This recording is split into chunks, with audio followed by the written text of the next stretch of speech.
Deborah, with her 30 years of being an entrepreneur and creating over 7 companies, knows exactly what it means to accept the mission.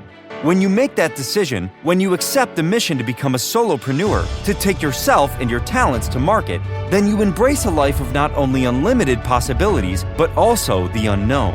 It's an elixir of fear and bravery that only someone who's taken the leap really understands. On our show, Deb digs deep with her guests to highlight what you, the listener, wants to know. The stories, the whys, and the hows to navigate the journey to success. Get ready to hear from some of the most incredible mission takers from Generation Z to Boomers. So sit up, perk up, and get ready to be blown away. Now here is your host, Deborah Drummond. Welcome back, my favorite audience. Let's just face it, like the best podcast audience ever. Anyways, welcome back to Mission Accepted Podcast. If it is your first time that you've landed with here today, you are in for a real treat. One, because we have double guests today, so you get 2 for the price of 1. I know that some of you are listening and some of you are watching, so I just want to let you know when you hear 2 different voices, what's going on, not just mine. And if you have just landed here and you're like, mission accepted, what the heck is that? Well, look, our guests are entrepreneurs and ultrapreneurs, and if you have not heard of ultrapreneurs, well, if you're listening to those people that are doing a plethora of things, like us over here, well, that's called an ultrapreneur. Creatives, like those singers and actors and directors and artists that kind of get coined as singers, directors, artists, but not really, they represent such a big part of being an entrepreneur, because whether they're looking for a break for that song, they want to hit that album, or you're building what we would know as a traditional bricks and mortar, same. At some point, you had to say yes. And then, of course, our self-funded media, we have to give respect to podcast hosts and radio hosts and TV hosts, because you all took the mission on as well. And we know about that. The thing about this Gen Z generation, why you're going to see a weekly show for Gen Z is us, is because, you know what? The generations of entrepreneurship are no more segregated.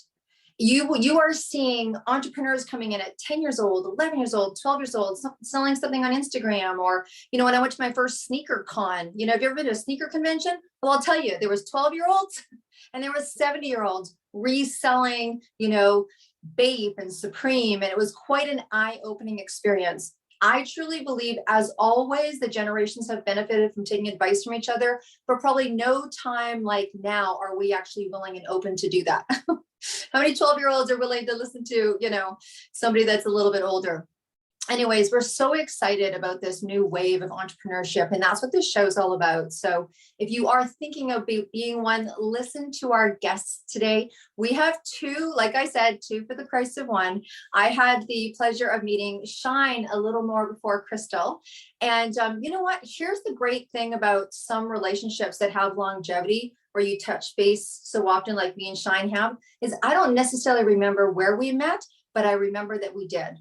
And it's those people that you see that are constantly moving the needle, whatever it looks like. You might see them on social media here, hear them about being at an event there, and going forward and changing and evolving, because that's what entrepreneurship is, right? So when you see people in that movement, I definitely wanted to have him on. And if you ever met Crystal, hello, she's she's a beauty. She's a beauty inside and out. And these guys are doing some incredible things. So let's kind of pick their brains a little bit, welcome them to the show, and hear what it's like to see to work together as a couple.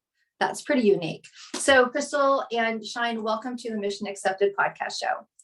Yay. Thank you so much for having us. This is so exciting. Yeah, I'm excited. So much fun. So, hey, why don't you, I don't know who wants to start, but maybe talk about, when we say Mission Accepted, it was probably one thing to make that decision to go into business together, but give us a little bit of your background, like where do you come from and why did you decide to take this crazy ride?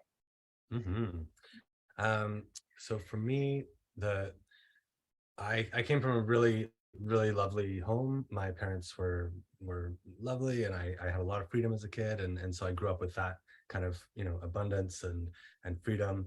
And my dad passed away when I was 15. My mom went into a deep depression, and she was a PhD psychologist, had money, and couldn't figure it out. 5 years, super hard, and So I was kind of forced into adulthood a little bit earlier than some. And it wasn't until she found a process that was in the alternative world called The Journey that she actually did a 2-hour session. And she said her depression had lifted and it hasn't come back since. And so it was this old memory that she sort of processed that allowed her to just let go of this like big dark cloud. And so for me, watching that and just observing, and I was like, oh wow, that's interesting, like the juxtaposition of being a PhD psychologist and sort of finding the help that she needed in an alternative therapy.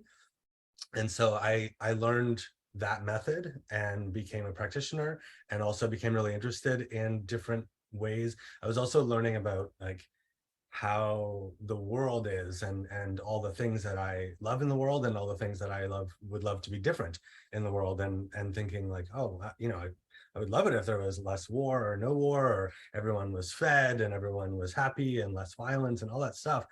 And I was thinking like, gosh, like how do I do anything about it, right?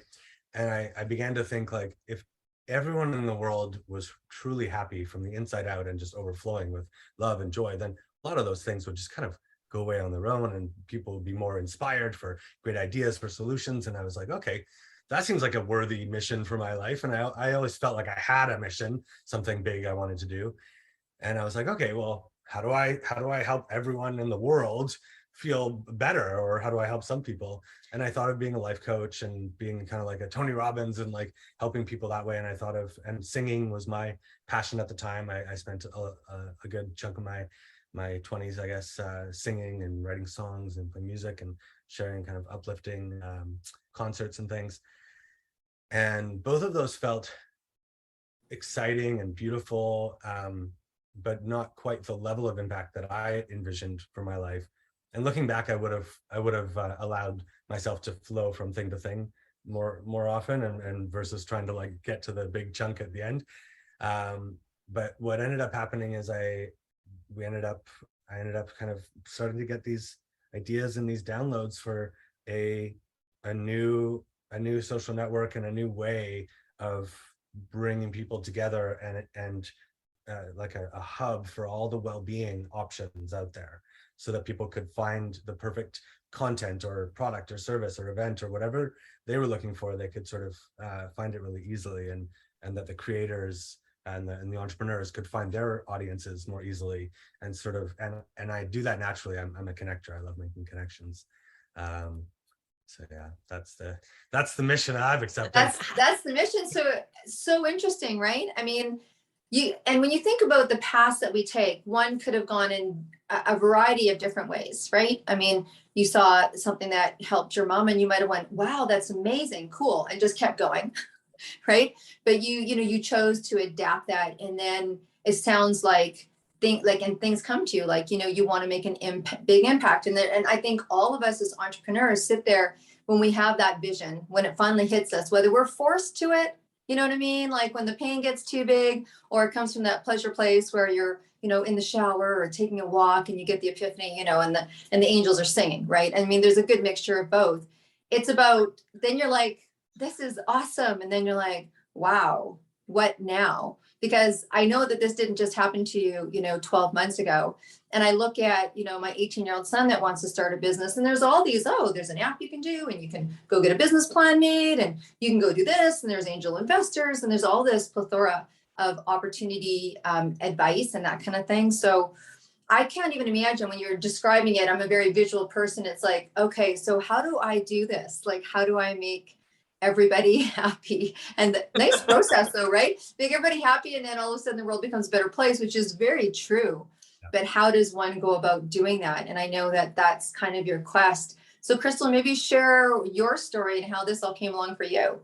Yeah, totally. I had a little similar story to Shine in. I did come from a more alternative family and background, and I was actually unschooled. So that's kind of, if you know homeschooling, then think of that without any scheduled kind of schooling time or curriculum. And being a unschooler here in Vancouver, there is a large community here. And what I found is my family was very creative artists and musicians, and we were obviously alternative with the homeschooling, but we never quite fit into any world. We were a little bit too conservative for one community and too leading edge for another community. And I always felt like I was straddling two worlds. I had school friends, I called them, when I was a teenager, and I was the weird one in my school friends group, and I was the conservative ones with my homeschool friends. And I always felt in between worlds, and a little bit lost and a little bit stuck. And I lost my dad to mental health and suicide when I was a young adult. And that really showed me how, especially when you're in between worlds like my family was, we were definitely, the support that was available for that kind of mental health that end up in suicide was very mainstream or very alternative, and there wasn't anything in between. And my dad wasn't open to the alternatives, so he ended up being in the mainstream, which was not helpful for him and not helpful and supportive for our family. So being someone kind of living through that, and then what kind of supports were available to a family who had lost their dad to suicide, it really showed me that there was a gap.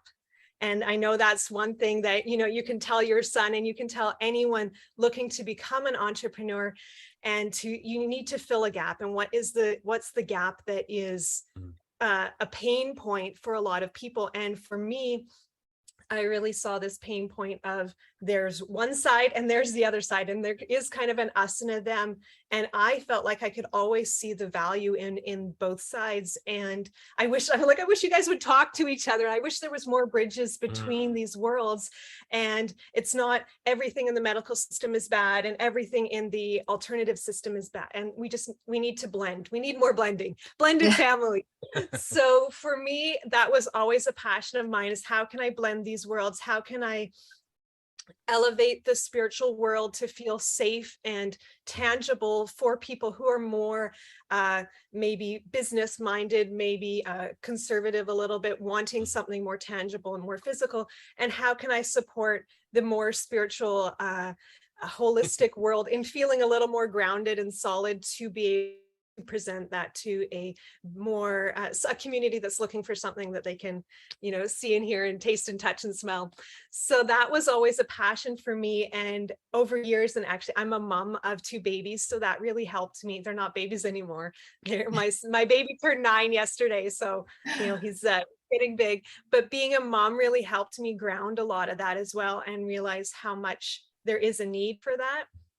When I met Shine 6.5 years ago, we really started coming together and creating these events where we were bridging that gap, where we were mixing sound healing and business coaching, where we were mixing sacred geometry with really grounded science. And it was beautiful to see. And we really got a lot of feedback from the community that we were hitting that spot. And that's where our Unite brand actually came from. So Shine and I are co-founders of Unite. You can find us at www.unite.love. And for us, Unite was that bridge. And that's that saying that we are coming together. We don't need to be us or them. We really are here to share everything that all of us are working on, share these projects, share these missions that we've all taken on, and how can we support each other instead of getting into this, if it's not my way, it has to be the highway kind of energy. So that really inspired us to, once we got that positive feedback from the community that we were filling this niche, we kind of continued with that and have moved into the online platform, which is doing the same thing, which is creating a solid, grounded place for the healers and the artists and the musicians and the coaches and everyone who's got something magical to offer, and putting it in one spot so that it is accessible for people, and it is more readily available, and it feels a bit more uniform, where everyone's got a profile and everyone's kind of engaging in a way that feels like, oh, I recognize this interface and I can get to know people. So that's our new platform, and that's what we're sharing about, and very excited to be introducing to your community. So thank you for having us. Yeah, no, absolutely. Well, and it takes me back, right? Because, I've been doing the holistic business thing for 30 years. And, my nickname's always was professional hippie, because, I used to teach aromatherapy, and I taught Ayurveda, and I taught massage and lymphatic drainage. there wasn't a Starbucks or a yoga shop, and we didn't even have cell phones and internet. And so people, it was very, I understand when you said like you had two different worlds. So there was people that seriously thought there was something wrong with me because I would not use a microwave. And then there was people that I walked into the Royal Bank, did their health and wealth series, had a suit on, and it was an epiphany for these people. They brought me in because there was so many wealthy people that couldn't even take a cruise because their health wasn't good. So they had me come in to teach their staff. It was, I'm serious, when I said it was an epiphany, when I taught them the benefits of lemon water, they were like, it was aghast for them. They were like, all I need to do is put lemon. And I'm like, yeah, that's all you need to do, you know? And honestly, it was groundbreaking. Or why wouldn't you have sugar? And you know, sugar's bad or sugar's good. And I'm like, well, let's just talk about it a little bit. Let's just have this casual conversation. And it was like, I had to wear a suit, and I don't mind wearing suits. I don't mind professional hippie. It totally works for me. But I don't mind going into that. I always say that the universe or God, whatever your idea around that is, has me, I'm like the bank teller to the world. I'm the first person that people see. And then I open up this plethora of, you know, you might not want to eat that. My daughter's like, if you ever want anyone to ruin your fun, talk to my mom. But it was like that groundbreaking edging here and edging there. Or, I mean, I was very much a holistic woman. And then when it's time to have my baby, people would be like, oh, so you're definitely doing a home birth. And I'm like, no, straight up. I have this great relationship with my doctor, and it would almost be insulting not to have it in the hospital. And people were floored. They're, what do you mean? Can't have your baby in a hospital? I'm like, well, you can. Watch, I'm going to do it. So, you know, it was like the community was like, oh, you can't do that. And then, you know, these people were like, what do you mean you're bringing aromatherapy into the delivery room? And I'm like, oh yeah, I'm bringing my peeps. I'm bringing my stuff, you know? So I totally relate to those two worlds. And I really appreciate the fact that you recognized and saw the gap, because it was there, and it was just about having people have a healthy understanding. They didn't even have to have an agreement. They just had to have an understanding or an acknowledgement that there was two ways to do things. And then of course we all have to grow up and let people have their own way to be. But what a place to be able to host that, and also have a safe place. I think one of the big things in terms of going through business, or whether I'm working with sales teams or whether you're working with people, is just letting them know that there's a safe place for them to land and being able to do what they do without judgment. So that's incredible. Now, look, there's been a whole world of, you know, people. You talked about Tony Robbins, right? And, you know, people, when you think of business, Tony Robbins and Napoleon Hill, and, you know, we went through the Carnegie stage, and then, you know, there's Marianne Williamson and Shakti Gawain and Brene Brown and Joe Dispenza and all those guys. And they're really big advocates and true believers that when you have two people in a room, there's a third energy, right? It's that third brain that happens. And a lot of people will relate to that in business as, you know, as the mastermind. So two minds that come together, and then there's an overarching mastermind, and there's another source that comes in to help solve the problem, build the bridge, build the app, create a candle, whatever it is. And I know that you guys have tapped into that as well. And, you know, the world calls them masterminds, and I know that everyone does them a little differently. So how are you finding that world? I mean, I do it, and I niche in a certain arena. I'd love to, for us, it's just about top performance for people that just are frustrated in business. What do you guys do with your masterminds, and what was your reasoning for bringing that around in your business? Yeah. So for me, since I was like maybe 20, I've wanted, and I'm such a natural person that people come to share. And I've always had that. Even when I was a teen, I would be the one that my friends would like come to me for their relationship advice or whatever. And I would just listen mostly. I didn't have to say anything, and they just talk and they felt comfortable. And so I've always had that element of being very empathetic, compassionate, being able to sort of read, hold space, and allow people to share. And so I've always considered being a coach, but it's never felt like the right move, and I've never stepped into that world. And recently, very recently, I go for these walks. I'll wake up in the morning, I'll meditate and get into what Abraham Hicks calls the receiving mode, where I'll meditate until I start to get these really nice like thoughts that I'm not thinking, that I'm trying not to think. And then I'll just start to receive these thoughts where it's like, oh, like this is nice. Oh, life is good. Oh, I'm blessed. Like whatever it is. And it can be very general. And I'll go for these walks or drives and just kind of amp up the momentum on these positive thoughts. And when I went to see Abraham Hicks, Crystal and I did a cruise with her.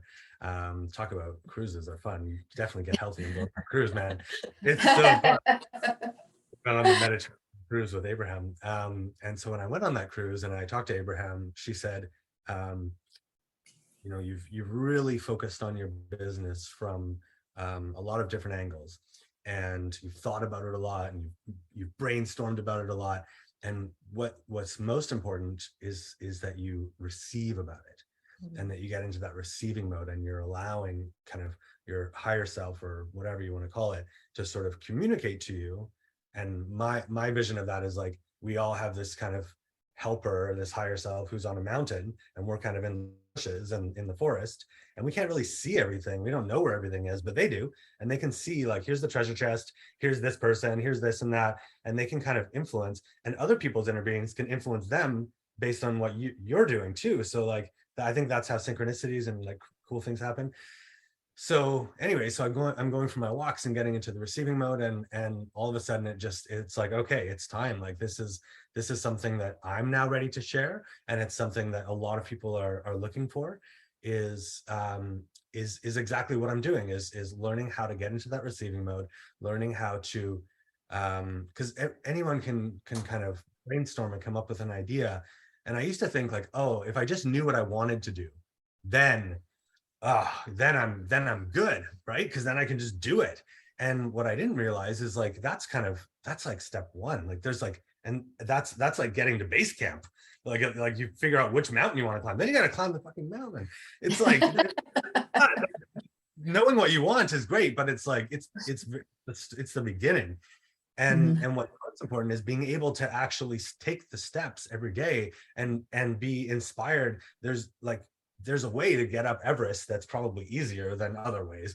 And you know, you can follow other people, but you can also have intuition. And so anyway, so that's come really clear for me that, you know, it's time for me to share this wisdom that I've gathered. And I've really, you know, gone through it and tested and tried all these different ways of clearing energy and finding alignment and blah, blah, blah. And I found something that really works for me. And I feel like it's so like foundational to think, if you believe that there is if there is something else out there that has that broader view perspective, why not tap into that? Why not like communicate with it directly and have that guidance step by step of like, oh, you should go this way, not this way, and you should do this, not that. And so that's, for me, the mastermind is going to be about that. It's about creating a space for, we're thinking it's going to be mostly wellness entrepreneurs. So people who have businesses and are wanting to impact the world in a beautiful way.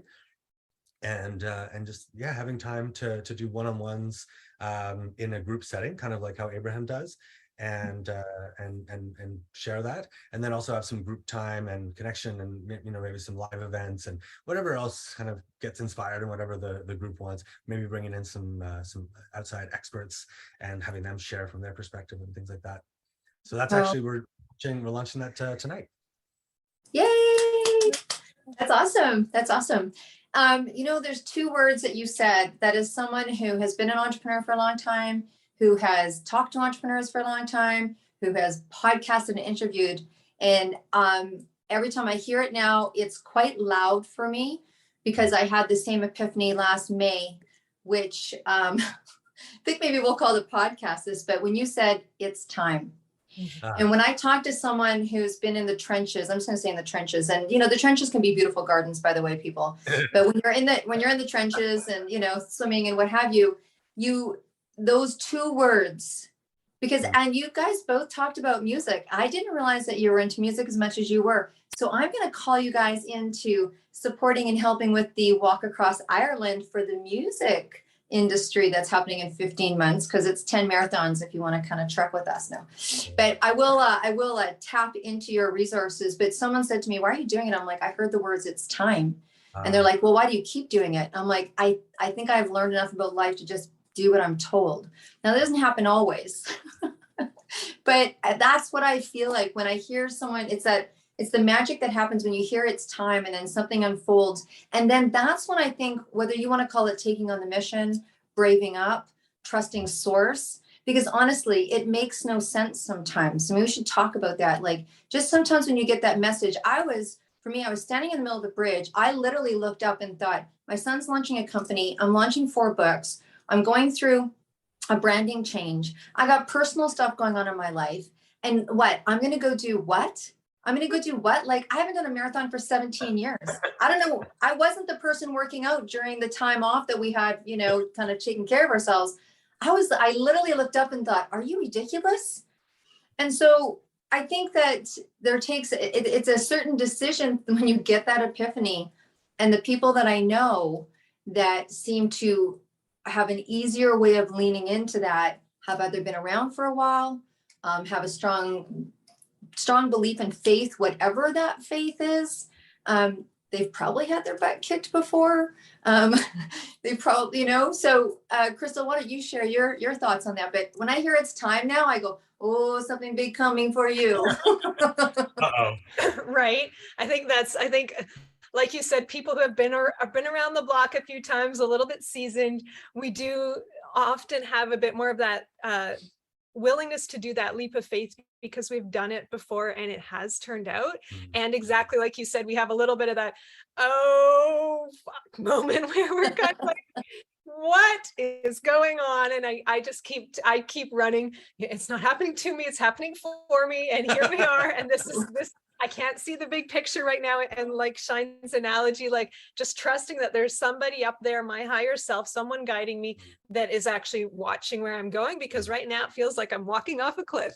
And that's that piece that I love hearing it from you. And I think as entrepreneurs, we get into a little bit of this solo entrepreneur, this trailblazer. I'm the only one. No one else has ever done what I've done. No one else knows what I'm going through.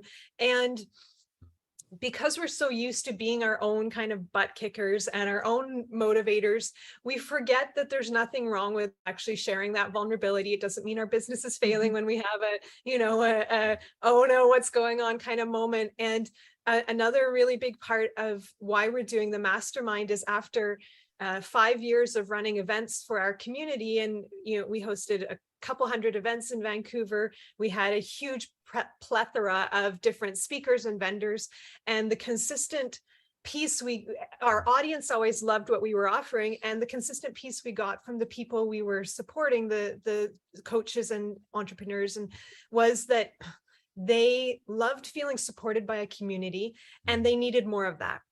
They needed more of a platform to have a voice. They needed more of a supportive community. They just love being around people who get it. I don't have to spend 10 minutes explaining everything. You just walk into a room and everyone gets it.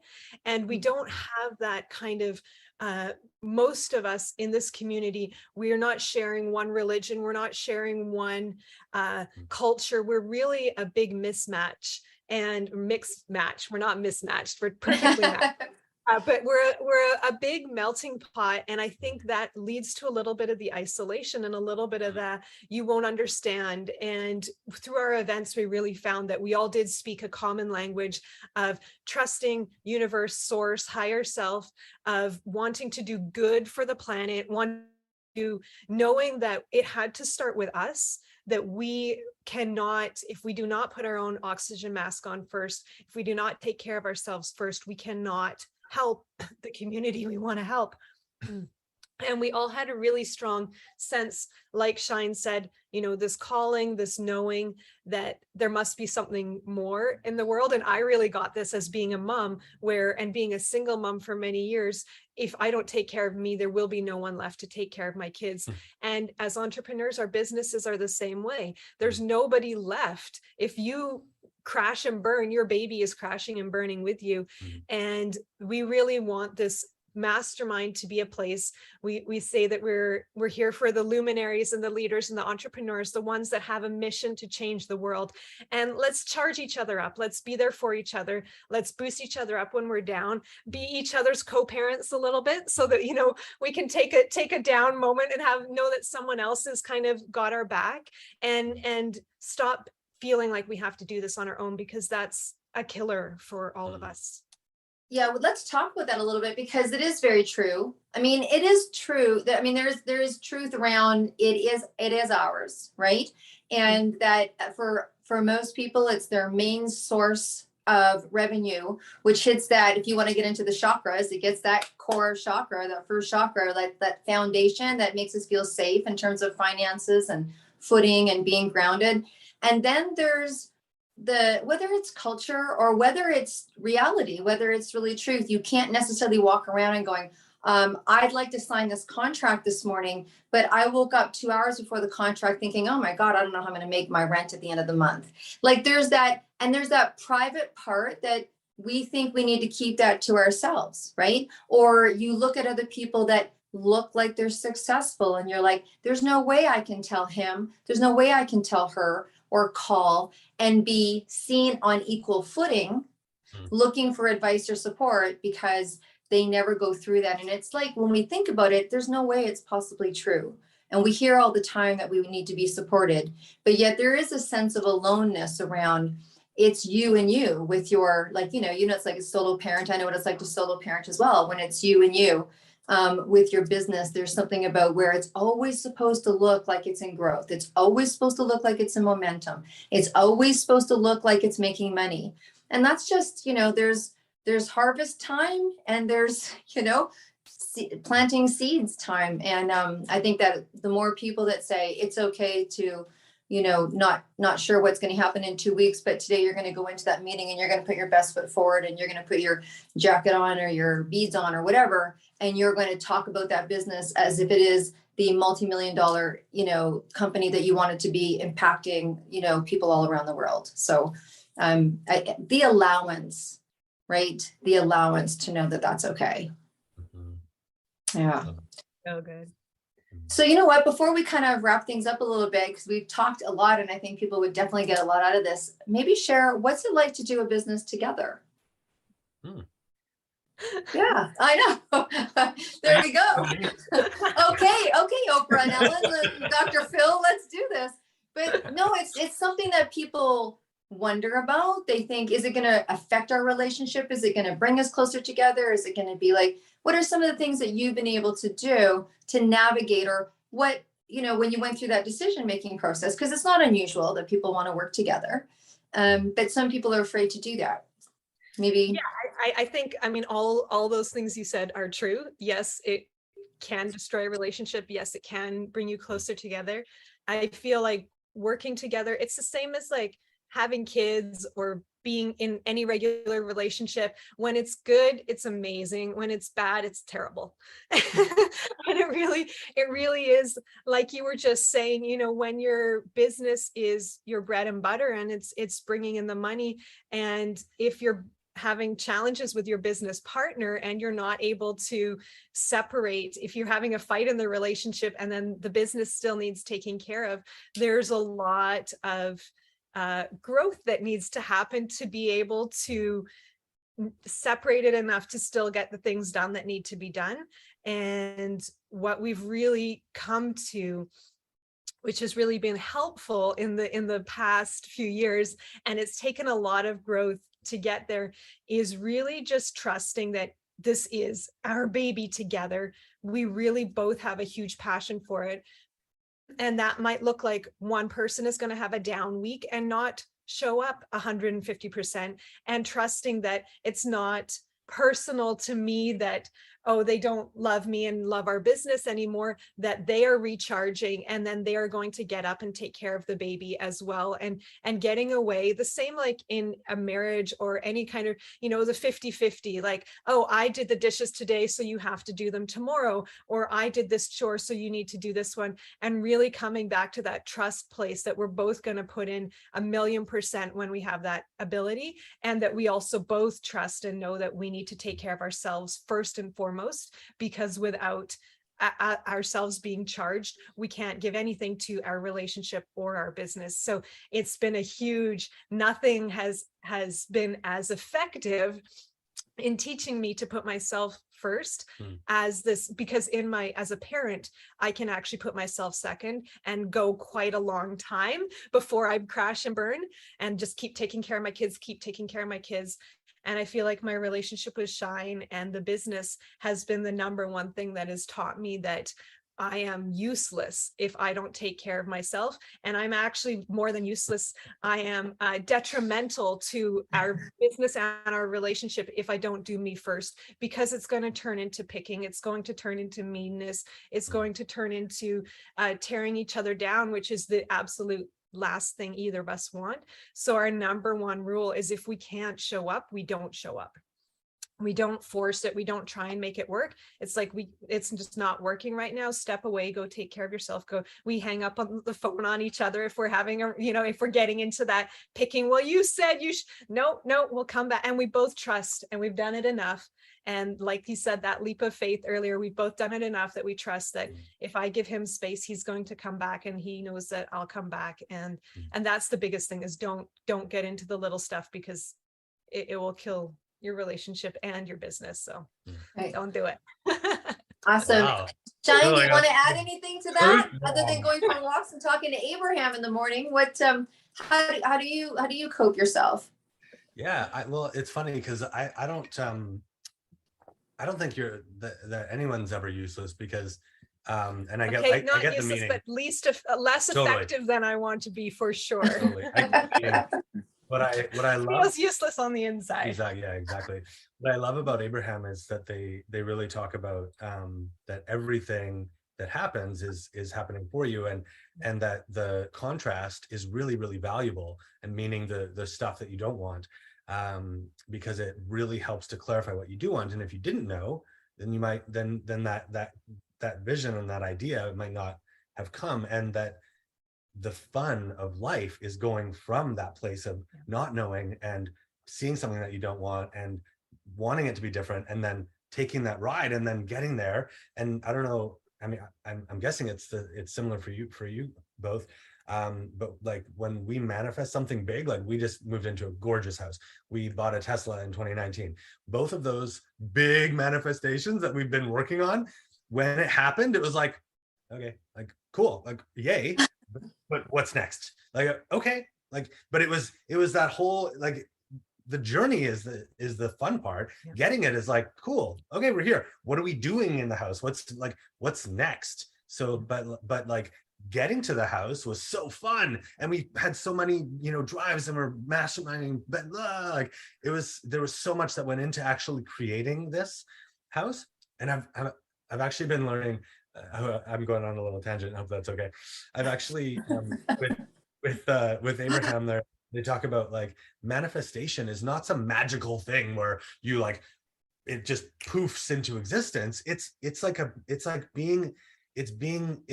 there's a treasure map, and you're in the receptive mode, and you're literally following it and making decisions. You're like, okay, this way, not this way, this way, okay, this and this and this. And that's how like this house came about. It's like, we could have taken a million other houses. There were so many other ones available. We trusted, we knew that there was one that was perfect for us, that had all these things. And and sometimes Source had to say no to us. Like, sometimes there was a house that was available that wasn't the right one, and we were desperate or willing to sacrifice, and they said no. And so like, that was a blessing. And so it was just, yeah. Sorry, what were we talking about? Just kidding. No, that's perfect. That's what I love about this podcast. I'm like, it's like sitting on the couch. It's like sitting on the couch and just having, and the one thing that I learned, so my teacher, she's passed over, so bless her. But Dr. Light Miller, and she taught me chakras. She taught me Ayurveda. She taught me a lot about aromatherapy. She said to me, you don't know it unless you can teach it. And so she decided to push me out as a teacher pretty young. I was like, ooh, my wings aren't full. But the one thing that I loved about her is that when she would teach, she would go off on these ramble, and that was like the best stuff. Like, you just couldn't, like, if you were taking notes, you'd stop taking notes and go, oh my God, that sentence just changed my life. You could never repeat it. We didn't record trainings back then. It was all like in one room. You had to fly to the city, times we used to fly to get all our healing and training. But anyway, so I think there's always lots of juice in the ramble, as I call it. That's why I like podcasting. Anyways, we're going to wrap up. Lots of gemstones in there about entrepreneurship. And I have a final question, and it would be unfair with your music background and love for music. It would be unfair to say that you'd have to pick one album each. But let's say that you are going to take one of these breaks, these well-needed breaks that Crystal says that you need, and you're going and you are going to a desert island. It is the last trip you're taking. You're going to the desert island. You're packing your suitcase, and you can only take one album with you. Which album would you take? Which songs could you not imagine not hearing for the rest of your day? That's so funny because for me, everything's on Spotify now and there's no albums, there's your playlists. So like I would take my playlist, which is like an amazing mix of stuff. But if there was one artist that I feel like has a lovely range that is so supportive for me, it would be Deadova. And she is I absolutely adore the work that she does. We actually had the privilege of hosting an event with her here in Vancouver on a harbor cruise around Vancouver. And she did a beautiful sacred dance concert on the water. She's from Australia or New Zealand, Australia. And just a lovely family, husband, wife team, their daughter performs with them as well. So for me, she just does beautiful, sacred chanting, magical music. She goes to sacred sites and records the sounds there. So and it's super her husband's a DJ and they like put the beat in there and you can dance to it. And so but I would definitely, Deadova is a huge check her out if you don't know. All right, well, we got that hit. Okay, that's one for you. And Shine, how about you? The first one that came to mind was Ajeet, Ajeet. And she's a sort of a devotional singer who does a lot of songs. I don't know what language it is, maybe Sanskrit, but like those kind of kirtani in Hindi or Sanskrit or something. She is like just angelic and transcendent and very soft and gentle. But I feel like that would be, especially if I was stuck on a desert island, it would be like soothing. That's right. Okay.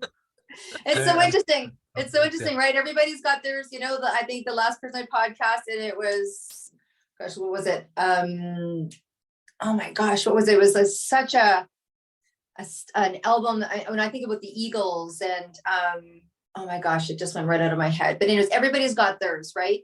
From AC/DC to the Eagles, to, Diva Pramal, all of it.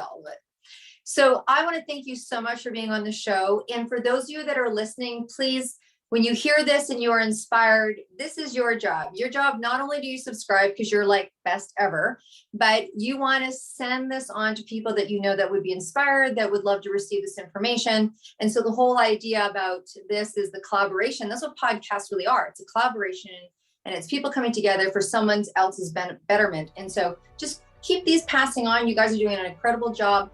If you see yourself coming onto the show, then let's talk. Come onto the show if you've got something to share. If you fall into those categories, then love to hear how you're making your way in the world. Again, thank you so much for coming on the show. And with that, you guys, we'll see you all next week. So have a great day. Bye for now. Thanks for having us. Thank you so much. That was so fun. You guys are awesome.